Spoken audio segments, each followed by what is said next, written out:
우리 아내를 만날 무렵에 신촌에서 데이트를 많이 했는데요. 거기서 한 식당에서 이런 이야기를 했던 게 기억이 나요. 나중에 우리가 신촌에서 교회를 개척하면 좋겠다. 이렇게 이야기를 했었던 기억이 선명하게 나거든요. 그리고 페이스북에 그 사진을 찍고 나는 신촌에서 교회를 개척하고 싶다. 교회를 세우고 싶다. 이렇게 썼던 기억이 있어요. 그때는 확신에 차서 했던 이야기는 아니었고 그냥 지나가는 어떤 희망 정도였던 것 같은데요. 오늘 하나님께서 그때 했던 저의 다짐들, 아내와 했던 그 마음의 소원이 이루어지게 하는 순간인 것만 같아서 하나님이 참 무섭기도 하고 신기한 것 같다는 생각을 합니다. 게다가 우리 아내와 저뿐만 아니라 여러분들과 함께 또 새 자녀와 함께 이곳에 설 수 있다는 것이 참 기묘하고 말로 표현하기 어려운 무언가가 있는 것 같아요. 여러분 이런 생각을 해봤어요. 요즘은요, 저 이런 확신이 들어요 라는 말을 잘 안 하게 되는 것 같아요. 확신이라는 표현을 잘 안 하게 된다 이 말이에요. 모든 게 너무 빨리 변하지 않아요? 마음도 어제 마음 다르고 오늘 마음 다른 게 우리의 모습이잖아요. 직장에서도 관계에서도 우리가 세웠던 계획도 주식도 경제 상황도 오늘은 괜찮아 보여도 내일 일을 전혀 알 수 없지 않나 싶어요. 하루아침에 모든 게 달라지는 게 이 세상의 모습인 것만 같고 내 마음의 상태인 것 같다 생각이 들어요. 그래서 사람들은 이렇게 생각하지 않나 싶어요. 내가 이미 가본 길이 그나마 안전하다 이렇게 생각하지 않나요? 누군가 많이 시도해봤고 검증이 되었고 성공 사례가 있는 것들 그 길을 우리도 따라가면 좀 더 안전하겠다 이렇게 생각한단 말이에요. 그런데 우리가 인생을 살아가다 보면 어때요? 그 길조차도 확실하지 않다는 걸 느끼잖아요. 실제로 많은 청년들이 이전 세대보다 더 큰 불안 속에서 살고 있다는 보고들이 많습니다. 뭐 일자리, 진로, 관계, 또 나 자신을 찾아가는 길, 무엇 하나 확실한 게 하나도 없어요. 그런데요, 제가 가만 보니까 이 불확실한 세상 속에서 청년들이 말이죠, 안정만을 택하지 않더라고요. 단지 요즘 청년들이 실패 확률이 가장 적은 길을 선택하는 것만 고르지 않더라고요. 제가 청년 때만 해도 공무원을 하는 거 굉장히 선망받는 직업이었어요. 가장 안정적이라고 여겼고 누가 봐도 괜찮은 직업이라고 여겼는데, 여러분들 잘 아시겠지만 뉴스를 보고 데이터를 보면 수많은 청년들 젊은이들이 공무원 시험에 어렵게 들어가서 1, 2년 일하다가 어떻게 해요? 퇴사하는 일들이 너무 많이 일어납니다. 데이터상으로 보면 공무원은 굉장히 안전하고 확실하고 보장된 일자리인데 많은 젊은이들이 이런 질문을 던진 거예요. 내가 왜 이 길을 선택했는가? 정말 여기서 나다운 삶을 살아갈 수 있을까? 이런 고민에 봉착하게 된 거죠. 안정적인 직장보다 요즘 청년들은요, 나에게 의미 있는 일을 원해요. 이미 검증된 결과보다 그게 나에게 맞고 어울리는 건가 깊이 고민하지 않나 싶어요. 여러분은 어떠세요? 그런 것 같지 않으세요? 남들이 다 옳다고 하고 가는 길이어도 내가 거기서 의미를 발견하지 못한다면 우리는 과감히 돌아서기도 하는 것 같아요. 제가 이런 생각을 해봤습니다. 결국 인생이란 가보지 않는 길을 걷는 여정이다. 결국 인생이란 누구에게나 가보지 않은 길의 여정을 걷는 순간이 아닌가 싶어요. 모두가 공평합니다. 우리 모두 한 번도 살아보지 않은 인생을, 한 번도 경험해보지 못한 내일을 살아가잖아요. 가보지 않은 길을 걷는 우리에게 하나님의 말씀의 가이드가 필요한데요. 오늘은 가보지 않은 길을 걷는 이들에게 주시는 하나님의 메시지예요. 여러분, 2주 전의 설교를 기억하실까요? 바울 선교팀은 밀레도에서 에베소 교회 장로들과 작별 인사를 합니다.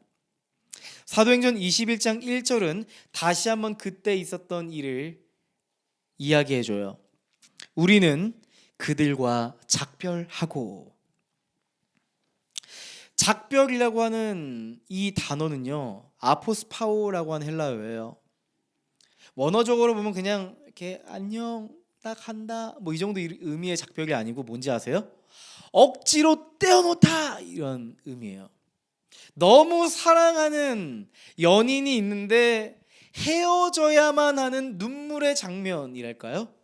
억지로 떼어놓다. 붙잡혀 있는 걸 뜯어놓는, 함께 이렇게 붙어 있는 걸 뜯어놓는 그런 의미가 담긴 단어가 바로 아포스파오입니다. 여러분, 한번 그 장면을 상상해 보실래요? 바울이 막상 에베소 교회 성도들과 헤어지려고 보니까 눈물이 차오르고 발걸음이 떨어지지 않고, 하지만 억지로 몸을 이끌고 배에 오릅니다. 그만큼 헤어짐이 쉽지 않았다는 거죠. 지난주 예배가 기억에 남더라고요. 우리도 바실레이아 교회 성도님들과 작별할 때 그 공간과 이별할 때 그랬잖아요. 깊은 여운이 우리에게 남았어요. 바울과 바울 선교팀도 그랬을 겁니다. 바울 선교팀은 이제 예루살렘으로 돌아가고자 합니다. 로마라고 하는 새로운 목표, 새로운 선교지가 그들에게 기다리고 있기 때문에 이제 대장정을 시작해야 하는 순간이에요. 그런데요, 그 길이 생각보다 쉽지 않아요. 단순하지 않아요. 성경을 보면 이렇게 기록되어 있어요. 한번 제가 읽어드릴 테니까 한번 잘 따라와 보세요. 우리는 그들과 작별하고 배를 타고 곧장 항해에서 고스에 도착하였다. 이튿날 로도에 들렀다가 거기에서 바다라로 갔다. 우리는 페니케아로 가는 배를 만나서 그것을 타고 떠났다. 키프로스 섬이 시야에 나타났을 때 우리는 그 섬을 왼쪽에 두고 시리아로 행선하여 두로에 닿았다. 그 배는 거기서 짐을 풀기로 되어 있었다.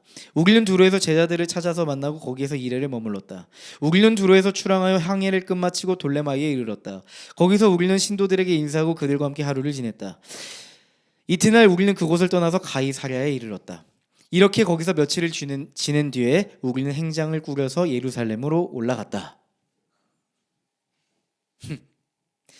밀레도에서 고스로, 고스에서 로도로, 로도에서 바다라로, 바다라에서 두로로, 두로에서 돌레마이로, 돌레마이에서 그 안에 있는 가이사랴로, 그리고 가이사랴에서 예루살렘으로 갔대요. 그거를요, 지금 사도행전 21장 1절부터 15절까지의 말씀 안에 다 담겨 있는 거예요. 여러분, 지도를 보잖아요. 직선 길이 아니에요.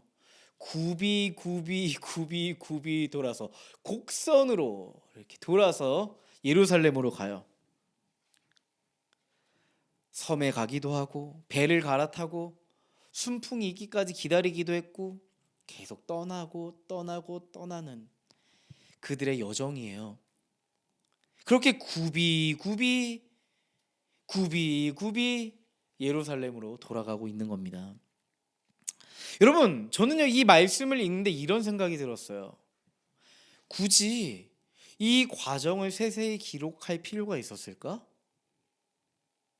밀레도에서 에베소 교회 장로들과 작별한 뒤에 바울 선교팀은 예루살렘으로 돌아갔다 라고 한 구절로 끝내면 될 것을 굳이 그들의 구비구비의 과정을 하나하나 보여준단 말이죠.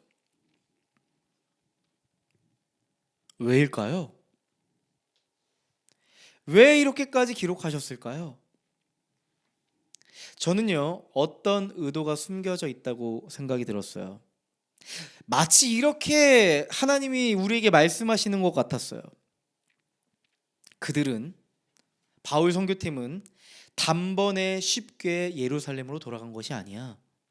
한 번에 그 길로 가지 않았어. 그들은 단번에 쉽게 예루살렘으로 돌아가지 못했어. 돌고 돌아서 하나님의 길을 따라 그 길을 간 거야. 이렇게 말씀하시는 것 같지 않나요? 우리의 인생도 그런 것 같습니다. 하나님이 약속하신 목적지가 분명해 보여도 여러분, 그 길은요, 직선이 아니라 늘 굽이굽이 돌아가는 곡선인 경우가 더 많습니다. 바로 가지 못하고 때로는 멈추고 또 때로는 돌아가야 하는 길, 그것이 우리의 인생의 여정, 하나님이 우리의 인생을 이끌어 가시는 여정이 아닌가 싶어요. 말씀을 준비하는데 보경이가 이야기했던 이전의 나눔이 생각이 났어요. 보경이가 19살 때 영국 배우를 꿈꾸며 열심히 준비했다는 이야기가 떠올랐거든요. 하지만 막막한 현실 때문에 접어야 했던 그 꿈, 하지만 시간이 지나고 그 꿈이 그 마음속에 남아있어서 직장인이 되고 나서 시간을 쪼개서 다시 날개를 펴고 배우의 꿈을 향해 걷기 시작했잖아요. 사실 다른 사람이 보기에, 보경이가 보기에는 그 영국 배우의 꿈이 너무 굽이굽이 돌아왔다, 그때 했으면 참 좋았을 텐데 너무 돌아온 것 아닌가 싶을 수 있잖아요. 그죠? 그런데요, 달라진 게 있잖아요. 19살 보경이의 그 꿈은 어떻게 보면 혼자만의 열정일 수 있었겠지만 지금은 하나님과 함께 꿈을 이루어가는 소명자의 모습을 갖고 정말 고군분투하며 이렇게 배우의 꿈을 펼치고 있구나, 전 그걸 봤거든요. 그래서 우리가 기도 제목을 나눌 때 보경이가 이런 기도 제목을 냈었죠. 함께 연극하는 동료들을 위해서 기도하고, 그들이 때로는 우리와 서로의 생각이 다를지라도 그들을 사랑할 수 있도록 팀을 위해서 기도하는 시간도 있었고, 함께 연극했던 친구를 전도하기 위한 그런 마음도 갖고 있었어요. 맞아요. 우리의 인생이 그래요. 하나님, 왜 그렇게까지 우리 인생이 돌아가야 되는 거예요? 한 번에 가면 좋잖아요. 왜 그렇게까지 돌아서 굽이굽이 돌아서 하나님이 원하시는 그 목적을 향해 가게 하시는 거예요? 이런 질문이 드는데, 하나님은요, 돌고 도는 그 순간, 그 시간을 통해서 우리의 존재를 반드시 빚어가십니다. 여러분 잘 기억해 보세요. 바울 선교팀이 단번에 예루살렘에 가지 못한 이유는 그들이 불순종했기 때문에 돌아가지 못했던 것이 아닙니다. 하나님이 굳이 그들을 굽이 인도해 주셨기 때문이죠. 여러분, 그 굽이굽이 걷는 그 인생길에서 바울 선교팀은요, 많은 사람들을 만납니다. 그들을 위해 기도하고 안아주고 사랑하고 끌어안고 작별하는, 굽이굽이 돌아가는 쓸데없는 여정과 같지만 아니요, 그 소중한 시간을 통해서 그들의 존재가 빚어지고 성장하는 아름다움이 있었던 거예요. 여러분, 바울만 그랬던 건 아닙니다. 구약에 있는 수많은 사람들을 보시죠. 대표적으로 아브라함을 떠올려 보시죠. 아브라함은 갈대아 우르를 떠나 하나님이 약속하신 가나안 땅을 향해 갑니다. 근데요, 단번에 가지 못해요. 그렇죠? 직선 길로 하면 단번에 갈 텐데 아니요, 굽이굽이 돌아가요. 흉년이 들고 먹을 것이 없자 가나안보다 더 멀리 있는 이집트에 갑니다. 함께하던 롯과 다툼이 일어나서 가나안으로 가지 못하고 다른 곳으로 가버립니다. 때로는 하나님을 향한 믿음이 연약해지고 흔들려 버려서 굽이굽이 또 돌아갑니다. 약속의 땅으로 가는 그 여정에서 실패도 경험하고 나의 최악도 경험하고 사람과 틀어지는 경험도 하고 내 삶에 없었으면 좋겠다 생각하는 그런 일도 있었지만, 여러분 놀랍게도 아브라함과 그의 공동체는요, 거기서 하나님의 나라를 경험합니다. 하나님의 함께 하심을 경험하고 하나님의 위로하시는 은혜를 경험하고, 결국 불가능했다 느꼈던 그것이 기적처럼 이루어지는 하나님의 역사도 보게 됩니다. 하나님의 사랑을 배웠고요, 하나님의 정의가 무엇인지 선명하게 알게 되었어요. 여러분 우리는요 성격이 급하잖아요. 단번에 목적지로 가기를 원하잖아요. 그죠? 시험도 치면 한 번에 합격해서 딱 자격을 획득하길 원하고, 취업 준비도 한 번에 딱 해서 딱 되길 원하고, 그렇죠? 모든 게 한 번에 딱딱딱딱 되면 참 좋겠다 싶고, 그게 마치 하나님의 뜻처럼 느껴질 때가 있어요. 여러분 기억하세요. 하나님은요 목적지를 보시는 분이 아니에요. 여러분 우리는 목적지를 아주 그 꼭지점으로 딱 삼아놓고 열심히 뛰어가지만, 하나님은 그 목적지로 가는 과정을 보세요. 굽이굽이 가는 그 길에서 하나님은 우리를 반드시 우리의 존재를 만들어 가고 싶어 하세요. 그래서 때로는 돌아가게 하시는 거예요. 그래서 빨리 단번에 가는 길보다 우리의 인생의 깊이, 신앙의 깊이를, 우리의 존재의 깊이를 만들어 가는 길을 거치게 한다는 사실이에요. 여러분 우리가 22개월 동안 익숙했던 봉천동 바실레이아 예배 공간을 떠나서 지금 신촌이라는 지역에서 교회 개척을 하고 있습니다. 여러분 이런 생각 들지 않으세요? 하나님,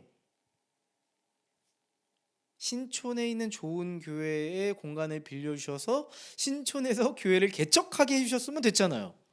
굳이 전혀 알지도 못하는 그 관악구 봉천동으로 가서 거기서 22개월 동안 대기시켰다가 왜 지금에서야 신촌으로 오게 하신 겁니까? 맞아요. 우린 돌고 돌아서 여기까지 왔네요. 그죠? 근데요, 잘 돌아보면요, 여러분 22개월 동안 바실레이아 예배 공간에서 우리에게 있었던 일들 한번 기억해 보실래요? 여러분 우리는요 함께 공동체를 이루면서 우리의 존재가 빚어졌어요. 여러분 안에 회복이 일어났고 존재적 변화가 일어났고, 그동안 성장하지 못해 씨름했던 여러분의 인생에 드디어 성장이 일어나기 시작했습니다. 저도 22개월 동안 개척교회를 경험하지 못했던 제가 교회를 개척할 수 있는 목사로서 그 존재가 빚어져 갔던 것 같습니다. 여러분들도 개척교회를 이루어간다는 것이 무엇인지 그곳에서 경험적으로 알 수 있었잖아요. 또한 우리는 개척교회를 하면서 사람들을 전도하기 위한 끊임없는 몸부림을 쳤어요. 많이 만났고 상담도 열심히 했고 여러 가지 일들을 했어요.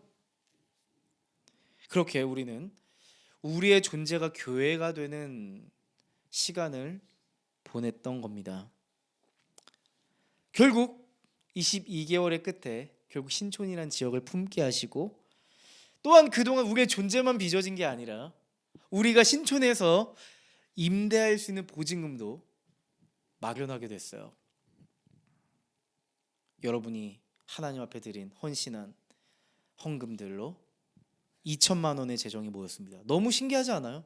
단 22개월 만에 2천만 원의 재정이 우리에게 이렇게 주어진 거예요. 사실 우리가 만약에 바로 신촌에 개척했다면 임대라는 것은 꿈도 꾸지 못했겠죠. 그렇죠?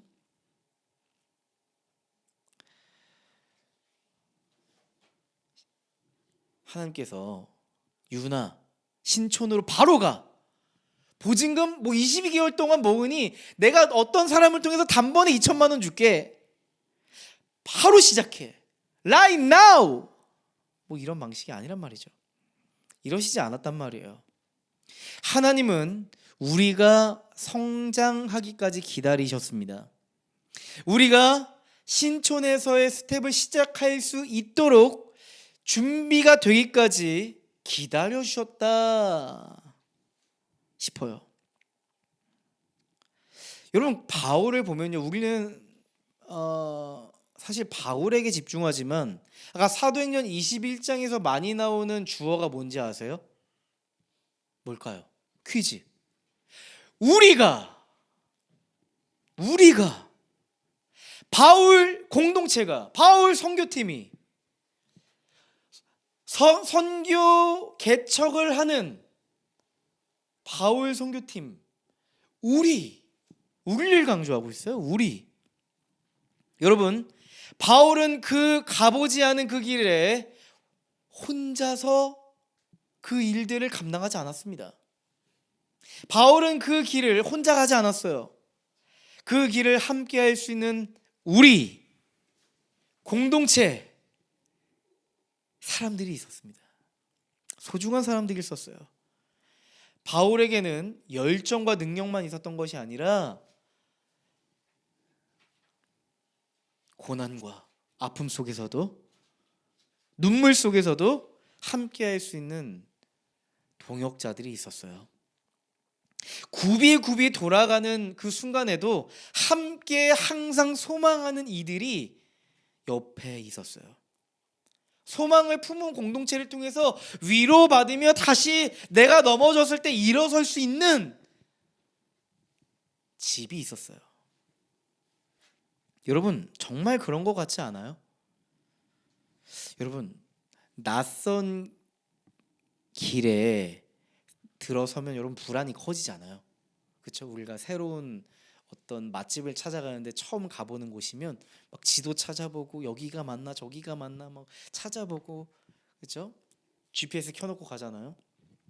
낯선 길에 대한 불안의 크기는요, 통제감, 내가 통제할 수 있는가? 또 한 가지, 연결감이랑 반비례한대요. 낯선 길에 대한 불안의 크기는요, 내가 통제할 수 없다, 또 내가 혼자 걷는다 라고 생각하면 불안이 어떻게 될까요? 커지고, 내가 낯선 길에 들어섰지만 내가 이 길을 통제할 수 있고 내가 함께 갈 수 있는, 누군가 연결돼서 함께 그 길을 걷다 보면은 그 불안의 크기가 어떻게 된다? 줄어든다는 거예요. 굉장히 와닿죠. 그러니까 불안한 길, 낯선 길이지만 누군가와 함께 할 때, 신뢰로운 사람, 소망하는 사람들과 함께 할 때 미래에 대한 불확실성, 가보지 않은 길에 대한 불확실성을 작게 체감한다는 겁니다. 저는 이 데이터를 보고요, 이렇게 해석하게 됐어요. 하나님과의 연결감이 클수록, 또한 소망하는 이들, 공동체와의 연결감이 클수록 가보지 않은 길에 대한 두려움이 줄어든다. 내가 감당할 수 있는 크기로 줄어들고 만다. 여러분, 그 아이들도요, 부모님과의 안정 애착을 갖는 아이들은요, 실패에 대한 두려움이 적어요. 왜냐면 엄마 아빠가 항상 뒷일을 커버해 줄 테니까, 내가 실패해도, 내가 어떤 일을 저질러도 엄마 아빠가 책임져 줄 거니까 해보지 않은 거, 가보지 않은 거에 대한 두려움이 없다는 거예요. 마찬가지죠. 우리가 가보지 않은 우리의 인생길에서, 또한 가보지 않은 교회 개척의 길에서, 여러분, 우리가 무엇에 집중해야 할지 선명하게 알 수 있는 대목입니다. 여러분, 하나님의 그 선하심에 집중하자고요. 우리가 하나님의 선하심에 연결되어서 가보지 않은 길을 함께 가자고요. 반드시 하나님은 우리를 선하게 이끌어 가실 겁니다. 여러분, 그동안 우리가 함께 했던 시간들을 떠올려 보세요. 우리가 진짜 하나로 연결될 때 가보지 않은 길에 두려움이 줄어들고 용기를 내어서 갈 수 있는 거예요. 혼자라고 생각하면 혼자 이 일을 해야 된다고 하면 못 가요. 혼자서 살아갈 수 있는 인생이 아니에요. 하나님 닮은 아담을 만드실 때 그 아담이 외로워 보이셨대요. 그래서 하나님은 아담의 갈빗대를 취해서 아담과 함께 할 수 있는 한 사람을 붙여주셨잖아요. 여러분, 그게 하나님의 마음 아닐까요? 여러분, 인생은 결코 홀로 살아갈 수 없습니다. 하나님과 연결되어 살아갈 때, 하나님의 사람들과 소망하는 이들과 함께 연결되어 살아갈 때 굽이굽이 돌아가는 길도, 한 번도 가보지 않은 그 길도 갈 수 있습니다. 사도행전 21장에는 조금 이상한 장면이 나와요. 4절 말씀 보실래요? 다 같이 읽어보도록 하겠습니다. 시작. 그들은 성령의 지시를 받아서 바울에게 예루살렘에 올라가지 말라고 간곡히 말하였다. 믿음 좋은 사람들, 신앙 좋은 사람들, 성숙한 사람들이 바울을 붙잡아 놓고 이렇게 이야기합니다. 예루살렘으로 가지 마세요. 성령 하나님께서 우리에게 말씀해 주셨어요. 예루살렘으로 가는 길은 너무 위험해요. 가지 마세요. 거기에 당신들의 고난이 있을 겁니다. 이런 얘기를 해줘요. 우린 이런 질문이 생기죠. 성령 하나님이 진짜 가지 말라고 하신 걸까? 바울에겐 분명히 로마로 가라고 하셨는데 또 이들은 가지 말라고 하네. 헷갈리잖아요. 이들이 바울 선교팀이 당할 그 고난을 보면서 사랑하는 마음으로 말린 건 아닐까요? 여러분, 잘 보시면요, 성경을 보면 하나님은 고난을 당할 것을 경고하셨지 가지 말라고 금지하신 적은 없습니다. 하나님은 바울에게 앞으로 닥칠 일을 보여주시긴 했지만 그 일을 피하라고 말씀하시진 않았습니다. 사실 이 장면은요, 예수님의 이야기와 무척이나 닮아 있어요. 예수님이 제자들에게 3번이나 이야기한 게 한 가지 있어요. 내가 고난을 받고 십자가에 달려 죽을 것이다. 예수님은 스스로 자신의 고난을 예고하세요. 예수님 스스로도 자신이 고난받고 십자가에서 처절하게 죽을 것을 다 알고 계셨단 말이죠. 그때 제자들의 반응은 어땠나요? 바울 선교팀을 바라본 동역자들의 심정과 똑같았습니다. 예수님, 절대 그런 일이 일어나선 안 됩니다. 예수님에게 절대 그런 일이 일어나는 것은 상상할 수 없습니다. 제자들의 반응은요, 예수님을 사랑해서 했던 진실한 반응이 맞아요. 하지만 이것은요, 하나님의 뜻을 인간의 시선으로 해석한 거예요. 인간의 시선으로 해석한 사랑이었어요. 바울의 동역자들도 마찬가지였겠죠. 바울 선교팀이 예루살렘에 돌아갔을 때 위험에 처할 게 뻔하니까 당연히 가지 않는 것이 하나님의 뜻이라고 생각했겠죠. 마찬가지로 만약에 제가 어딘가 가서 고난을 당한다면 여러분 저를 말리지 않겠어요? 목사님, 그 길 가시면 안 됩니다. 왜 그 길을 가십니까? 위험한 게 뻔히 보이는데 말리겠죠. 사랑의 마음이었겠죠. 이번에는요, 아가보 선지자가 바울 선교팀에게 또 이렇게 얘기해 주는 거예요. 10절 11절 말씀이에요. 우리가 여러 날 머물러 있는 동안에 아가보라는 예언자가 유대에서 내려와 우리에게 와서 바울의 허리띠를 가져다가 자기 손과 발을 묶고서 말하였다. 유대 사람이 예루살렘에서 이 허리띠 임자를 이와 같이 묶어서 이방 사람의 손에 넘겨줄 것이라고 성령이 말씀하십니다. 이 아가보 선지자는요, 굉장히 뭐라고 할까요? 예측이 뛰어난 사람이에요. 과거에 예루살렘 기근에 대해서 예측한 사람이었거든요. 하나님의 마음으로 그 시대를 읽을 수 있는 통찰력 있는 사람이었어요. 아가보는 바울과 바울 선교팀이 예루살렘에 돌아간다면 그들이 체포되고 고난을 당할 것에 대해서 정확하게 알고 있었습니다. 그리고 거기서 끝나지 않고 바울 선교팀이 이방인들에게 넘겨질 것도 너무나도 잘 알고 있었죠. 아가보의 말을 들은 사람들이 또 한 번 바울을 붙잡고 이야기해요. 12절 말씀. 이 말을 듣고 그곳 사람들과 함께 우리는 바울에게 예루살렘으로 올라가지 말라고 간곡히 만류하였다. 제발 니마 그 길을 가지 마오. 그 길을 가지 마세요. 여러분, 이 정도 되면 가지 말아야죠. 그죠? 이 정도 되면 고집 부리고 가야 되겠습니까? 이 정도 되면 가지 말아야죠. 사람들이 일관되게 말리잖아요. 고난이 있고 위험이 있을 거라고. 여러분, 이 상황을 딱 떼서 우리에게 적용시켜 보세요. 누가 봐도 하나님이 철저하게 막으시는 것만 같단 말이에요. 이 정도 되면 내가 확신했고 가려고 했던 그 길에 대해서 재고해 보지 않겠어요? 사람들의 반응과 생각이 하나님의 뜻처럼 느껴지지 않겠어요? 여러분이라면 어떻게 하시겠어요? 여러분이 바울이라면 어떤 결정을 하시겠나요? 바울의 반응을 한번 보실래요? 13절 말씀입니다. 그때에 바울이 대답하였다. 왜들 이렇게 울면서 내 마음을 아프게 하십니까? 나는 주 예수의 이름을 위해서 예루살렘에서 결박을 당할 것뿐만 아니라 죽을 것까지도 각오하고 있습니다.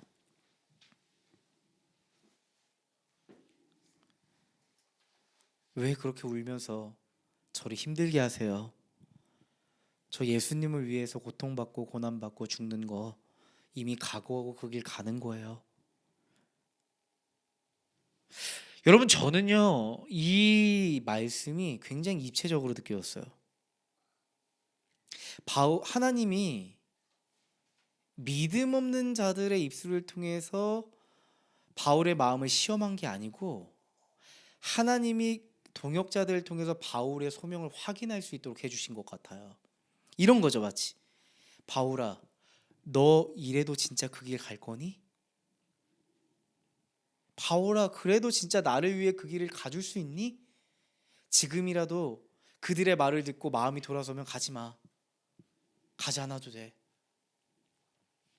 하나님은 마치 안전장치를 해놓으신 것 같더라고요. 바울과 바울 선교팀이 로마로 가는 그 여정의 소명을 다시 확인하게끔, 그들의 마음이 진실로 하나님을 위해서 그 길로 기꺼이 갈 수 있는지를 확인할 수 있도록 체크해 주신 것 같다는 생각이 들었어요. 여러분, 하나님 무척이나 인격적이지 않나요? 바울이 그 길을 자발적으로 기꺼이 순종의 길로 갈 수 있도록 여지를 주신 거예요. 의무감이나 책임감이 아니라 하나님의 소명을 선명하게 확인하도록 준비하신 거예요. 믿음의 사람들이 자신을 일관적으로 말리고 있는 상황에서 바울 선교팀은 그들의 소명을 명확하게 깨달았을 겁니다. 하나님의 뜻은 위험을 면하는 게 아니라 위험에도 불구하고 하나님의 소명을 감당하는 것에 있구나. 정말 그런 것 같습니다. 하나님은요, 단지 우리를 편안하게 갈 수 있는 길로만 부르시지 않습니다. 때로는 우리가 위험에 처하더라도 고난을 당하더라도 감당할 수 있는 그 길, 감당해야 할 그 길로 우리를 부르세요. 그런데 우리는 이렇게 생각하는 경향이 있죠. 하나님의 뜻이 거기에 있다면 순탄해야 하지 않나요? 모든 게 순조로워야 되지 않을까요?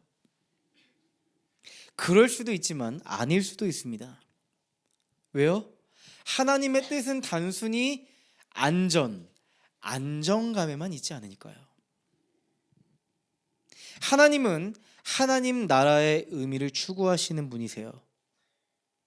여러분, 하나님의 뜻이 안전과 안정감에 있었다면 하나님 스스로 타락해버린 이 땅에 사람으로 내려와 인간을 구원하려고 하시지 않았을 겁니다. 인간들에게 고통을 받고 고난을 받고 십자가에 달리는 방식으로, 이런 불완전하고 애처로운 방식으로 하나님의 길을 만드시지 않았을 겁니다. 하지만 하나님은 안전에 포커스를 둔 분이 아니라 하나님 나라의 의미에, 하나님의 나라의 회복에 의미의 추구를 두시는 분이기 때문에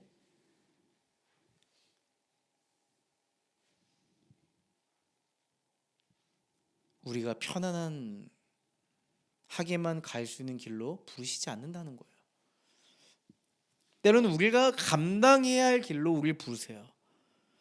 여러분, 자녀를 키우다 보면요, 안전한 길, 편안한 길이 단지 우리 아이들에게 도움이 되지 않는다고 느낄 때가 있어요. 때로는 부모로서 이렇게 애들을 이렇게 불편한 곳에 내놓아도 되나? 애들에게 이런 도전을 줘도 되나? 때로는 아이들이 고통에 겨울 수 있지만 이겨내면서 배워야 할 때가 있더라고요. 아이들도 새롭게 도전하고 처음 해보는 것들에 대한 두려움과 불안이 있을 건데, 그럼에도 불구하고 아이들이 인생을 배워가려면 부모가 다 통제하고 가지 못하도록 안전에 포커스를 두기만 하면 안 되고, 때로는 안전하지만은 아이들이 도전하면서 경험해 볼 수 있는 것도 이렇게 열어줘야 되더라고요. 여러분, 실제로 우리의 삶도 그렇지 않나요? 결혼, 직업 선택, 진로, 여러분, 그 어느 것도 가보지 않은 길이 아닌 게 없어요. 누구도 확실히 알아서 인생의 길을 가는 사람이 없잖아요. 그래서 너무 불안하죠. 그래서 우리는 끊임없이 계산기를 두들겨 보죠.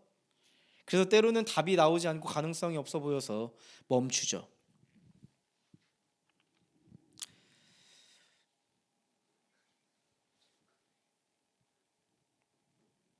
보경이가 지금 결혼 준비를 하고 있잖아요. 저는 옆에서 그걸 봐요.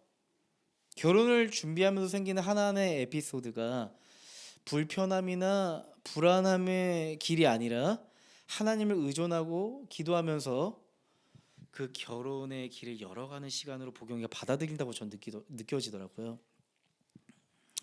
여러분, 우리 주변을 돌아보면 결혼에 대해서 긍정적으로 말하는 사람도 있지만 부정적인 시선으로 바라보는 사람도 꽤 많이 있습니다. 혼자 사는 게 편하다고, 아이를 위해서 내 몸 망가지고 내 삶을 이렇게 막 무거운 짐을 지는 게 싫다고, 막 결혼 생활하면 책임감에 짓눌려 살아가야 되는데 그거 감당할 수 있겠느냐고, 서로가 끝까지 살아갈 수 있겠느냐고, 요즘 이혼하는 사람들이 이렇게 많은데 한 사람만 사랑할 수 있겠느냐고. 그러니까 많은 사람들이 결혼을 하나의 불안 요소로 보는 것 같아요. 결혼을 하나의 불편함으로 보는 것 같아요. 여러분, 하지만 하나님은 때로는 결혼이라는 게 불편함이 있겠죠. 불안함의 가능성도 있겠죠. 하지만 하나님은 결혼으로 우리를 초대하세요. 끊임없이 우리는 남자를 보고 여자를 만나면 연애를 하면서 이 사람과 결혼하고 싶다는 마음이 문득 지나가요. 결혼으로 우리를 초대하시는 거예요. 하나님은 우리가 가정을 이루면서 하나님의 나라를 이루는 것을 기뻐하시는 분이세요. 부부의 연합을 통해서 하나님과의 연합을 느낄 수 있도록 하시는 분이세요. 부모 자녀 관계를 통해서 하나님의 마음을 충분하게 느낄 수 있도록 하시는 분이세요. 그리고 하나님께서는 가정에서 책임지고 감당해야 될 것만 보여주시는 분이 아니라, 여러분, 가정 안에서 누릴 수 있는 평안과 행복, 기쁨이 있잖아요. 그죠? 그걸 누리게 하십니다. 하나님은 위험과 불안 요소를 근거로 우리의 삶을, 우리의 인생의 길을 멈추게 하지 않습니다. 하나님 나라의 의미를 근거로 우리를 전진하게 하세요. 하나님 나라의 의미를 근거로 우리로 하여금 가게 하세요. 제가 교회를 개척한다고 했을 때 사람들이 저에게 물었습니다. 개척 지원을 해줄 교회가 있는 거야? 함께 할 사람들은 많이 있는 거야? 지역은 있는 거야? 감당할 재정은 있는 거야? 주변 사람들이 저에게 많이 물었습니다. 저는요, 준비된 게 하나도 없었기 때문에 대답할 수가 없었습니다. 개척교회 이야기만 나오면 목회자들 사이에서 다 고개를 절레절레. 개척교회 하잖아, 개고생의 게이트가 열린다고 하는 거예요. 저도 끄떡였죠. 안 가봤으니까 그런가 보다. 마치 이런 거 있죠. 무서운 것 없는 아이가 나와 전혀 관계없는 것처럼 그렇겠죠? 막 이런 느낌으로 제가 받아들였거든요. 그런데 지금 제가 개척교회의 길에 서 있네요. 한 번도 가보지 않은 개척교회의 길에 들어서서 한 번 가보고 있네요. 제가요, 이 길을 걸으면서 느끼는 게 있어요. 저에게 해주셨던 그 목사님들 정말 믿음이 없다, 이게 아니고 다 맞네, 틀린 말 하나 없네, 진짜 그러네, 다 맞는 말이네. 그런데요, 그렇다고 해서 제가 개척교회의 길을 포기하지 않고 있잖아요. 사람들이 고난이 있고 위험이 있고 개척교회는 개고생의 게이트가 열린다고 하지만 제가 그것 때문에 이 길을 포기하지 않고 가고 있습니다. 끊임없이 하나님의 나라의 의미를 되새기면서 저는 이 길을 기꺼이 가고 있어요. 억지로 가면 못 갈걸요? 하지만 행복하게 기꺼이 가고 있습니다. 그래서 지금까지 올 수 있었던 것 같아요. 지난 날을 돌아보면 힘들다는 느낌보다는 소망하는 마음이 더 컸던 것 같아요. 신기한 게 더 많았던 것 같아요. 아무것도 이루어지지 않는 것 같은데 뒤돌아보면 계속 뭔가 이루어지고 있다는 걸 느낀단 말이에요. 정말 그런 것 같습니다. 위험이 크다고 그 길이 틀린 건 아닙니다. 여러분, 하나님이 주신 의미가 분명하다고 거기에 안전이 보장된 것도 아닙니다. 하지만 하나님이 우리와 함께 하신다면 가보지 않은 길을 걸을 수 있는 소명의 토대가 우리에게 있는 거예요. 그 소명의 토대, 하나님이 마련하신 그 소명의 토대는 우리에게 다가올 실패와 어려움에도 우리를 쉽게 넘어지지 않도록 할 겁니다. 지난주 바실레이아 예배와 바실레이아 교회와 작별하고 나서 이제 교회 공간을 마련하기 위해서 열심히 부동산을 다니고 있습니다. 엄청 뛰어다니고 있습니다. 지난 주일에는 보경이와 다녀왔고 목요일에는 민경이와 다녀왔습니다. 지금 우리가 예배드리고 있는 이 소극장의 건물주가 바뀌면서 우리가 이 공간에서 안정적으로 예배드릴 수 없는 상황이 되었습니다. 이곳으로 오기 2주 전에 알려온 소식이었어요. 저는 너무 막막했어요. 하나님, 이게 뭐예요? 왜 자꾸 길을 트세요? 우리에겐 지금 임대로 갈 수 있는 상황이 아니잖아요. 하나님, 무슨 생각이신 거예요? 이런 질문이 드는 거 있죠. 그래서 그 연락을 받고 다른 대관 장소를 알아보는데 마땅치가 않아요. 교회로 사용하기에 적합한 곳은 너무 많은 비용이 드는 거예요. 사실 한켠에는 모든 게 불안하고 계산이 안 나오더라고요. 근데요, 그러고 나서 약 2주의 시간 동안 하나님이 저를 설득하신 것만 같았어요. 사실 저는 농담으로 이런 말을 합니다. 대관주의자다. 건물에 매이지 말고 좋은 환경에 있는 이런 공간을 빌려서 쓰자 하는 대관주의자였거든요. 그냥 농담을 하는 말이죠. 대관주의자. 근데요, 대관주의자였던 제 마음에 하나님이 교회를 임대해야 한다는 마음으로 점점 변화시켜 주시는 것만 같았어요. 근데 왜 제가 대관주의자가 되었을까 생각해 봤거든요. 사실 우리 교회를 가장 안정적으로 이끌 수 있는 게 대관이라고 생각해서 그랬던 것 같아요. 여러분 제 성향을 보시면 알잖아요. 안정감, 문제 없음, 화평, 문제가 있어도 없는, 네? 문제를 가진 사람에게 문제를 사라지게 하는 그런 게 이제 제가 가진 어떤 모습인데요. 그러니까 위험 부담을 최대한 줄이고 최대한 교회가 안정적으로 갈 수 있도록 세팅하고 여러분에게 부담감과 책임감을 주어서 버겁지 않도록 하고 부담감과 책임감 때문에 버겁지 않도록 하는 거, 그게 사실 제가 세팅하는 방식인데 약 2주 동안 제가 느끼는 게 뭔지 아세요? 하나님은 한 걸음 더 깊이 도전하시는 걸 원하시는 것 같다 생각이 들어요. 절박함으로 기도했습니다. 눈물로 기도했습니다. 시간을 정해놓고 기도했습니다. 밤에 잠이 오지 않아서 새벽에도 기도를 했습니다.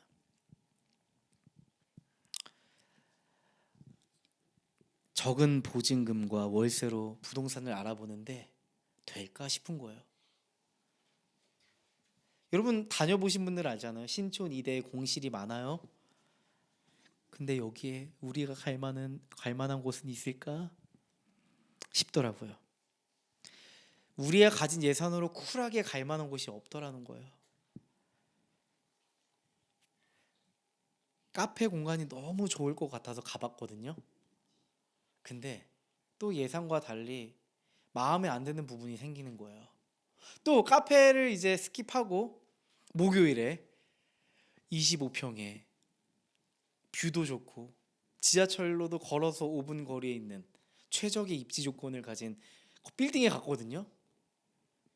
건물도 15년밖에 되지 않았고 통창에 막 뷰가 막 보이는 곳이었는데 치명적인 하자가 있었잖아요, 여러분.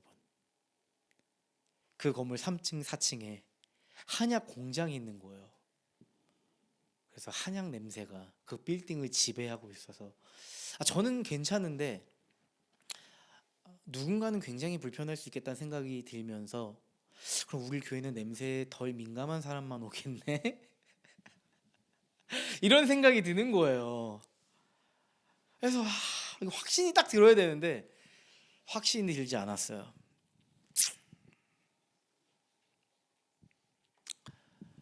그래서 이제 목요일 날도 확신하지 못하고 털레털레 집으로 돌아왔죠. 이제 금요일 날은 부동산에 갈 생각이 없었는데 다시 가기로 했습니다. 갔어요. 이번에는 지불레싱 주변에 있는 부동산을 돌아봤어요. 그러니까 신촌 이대 일대를 좀 봤으니까 이제 이쪽 일대도 이제 공간들이 있고 여기 좀 조용하잖아요. 그래서 여기를 좀 알아보자 싶었거든요. 근데 이쪽은 또 재개발 이슈가 있고 또 부동산에서 여긴 공실이 별로 없다 보니까 뭐 10평 이하는 안 되실까요? 또 뭐 보증금을 좀 줄여 달라고 하니까 월세를 좀 늘리시면 됩니다. 이렇게 좀 나오시는 거예요. 그래서 쉽지가 않네. 이런 생각이 들었어요. 그래서 이제 뭐 좀 이제 시간이 지나서 마지막 부동산 이제 가봐야겠다 싶었어요. 이제 막 뭐 괜찮게 이렇게 페이퍼에 우리가 갈 만한 공간이 있어서 이렇게 연락을 했어요. 그랬더니 당분간 출근 안 한다고 그러고 또 대로변에 있는 큰 부동산에 갔는데 거기도 문이 닫혀 있는 거예요. 그래서 5분 동안 거기에 아내랑 서서 어떡하지? 어디 가야 되나? 이렇게 그냥 가만히 있었어요. 그냥 힘 빠진 채. 근데 이제 가려고 딱 발을 떼는데 우리 아내가 이렇게 눈빛을 이렇게 보내는 거예요. 저한테 이렇게. 그래서 딱 돌아봤더니 부동산 주인이 들어오는 겁니다. 부동산 이제 중개인이 들어오시는 거예요. 그래서 바로 따라 들어갔죠. 그래서 우리 상황을 얘기하고 마땅치 않다는 거예요. 그 비용 가지고는. 그래서 쉽지 않네. 근데 조금 상향해서 가능하시냐고 딱 한 군데가 있다는 거예요. 그래서 보여달라고 했죠. 우리 교회가 가면 딱 좋을 공간을 찾았습니다. 오늘 소그룹 예배 끝나고 소그룹 끝나고 다 같이 가볼 거예요. 이렇게 예약을 해놨어요.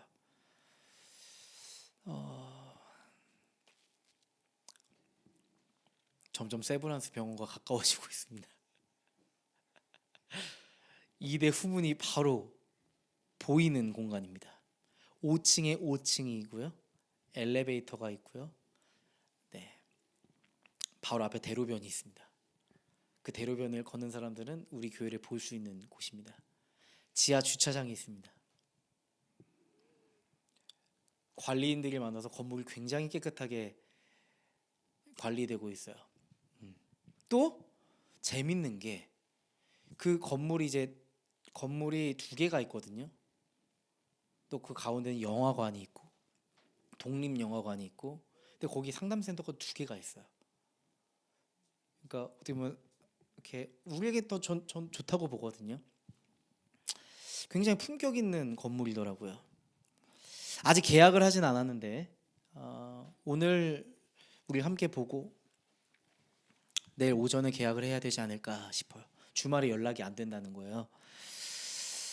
여러분 함께 기도해 주세요. 순조롭게 그 공간을 우리가 얻을 수 있도록 기도해 주세요. 사실 그 공간 한 번에 찾게 해줄 수도 있지만 굽이 돌아서 더 기도하게 하시고.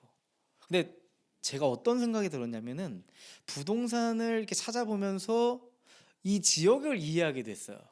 이 지역을 이제 고민하게 됐고 더 알게 됐던 것 같아요.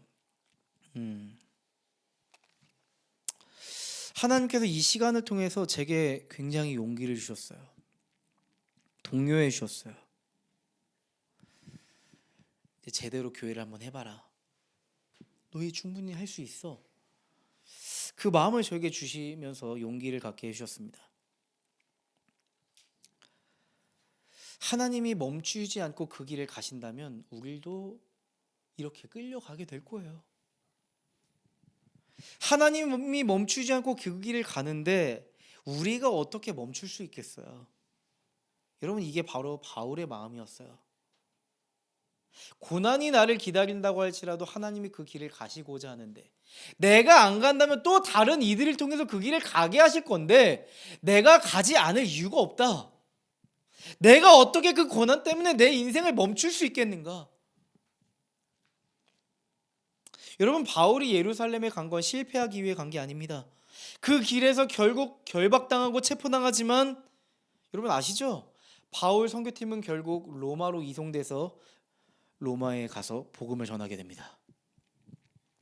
우리가 겉보기에는 답이 없는 시간이에요. 답이 없는 길이에요.